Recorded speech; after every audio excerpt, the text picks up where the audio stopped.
Paul Castellano, known as Big Paul, born on June 26, 1915, in Brooklyn, New York, a man whose life was defined by power, betrayal, and an unforgettable end. Castellano grew up in a working-class Italian immigrant family.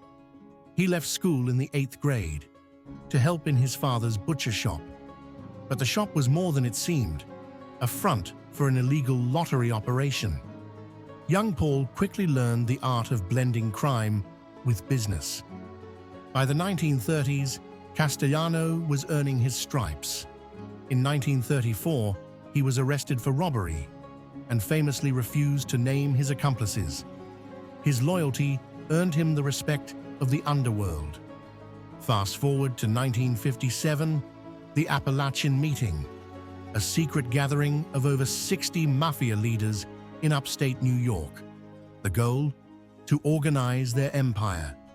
But police raided the meeting. Castellano, like many others, was arrested.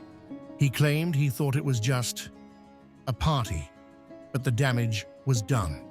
The mafia's shadowy existence was exposed to the world. Castellano, however, kept his cool and his silence.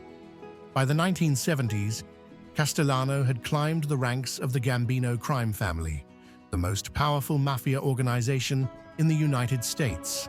When Carlo Gambino, his brother-in-law and mentor, passed away in 1976, Castellano was chosen as his successor, bypassing underboss Agnello Della Croce.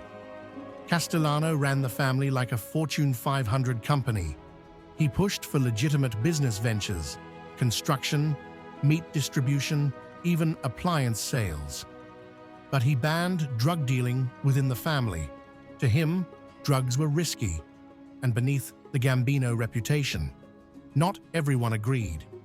John Gotti, a rising star in the family, secretly dealt heroin. Castellano's rules became his undoing. By the 1980s, cracks in Castellano's empire were growing.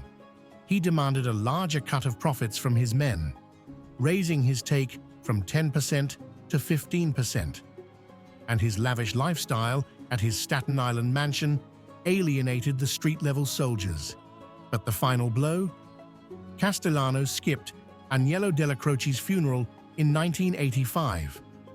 Della Croce had been his underboss for decades. To many, this was the ultimate insult, especially to John Gotti, Della Croce's protégé.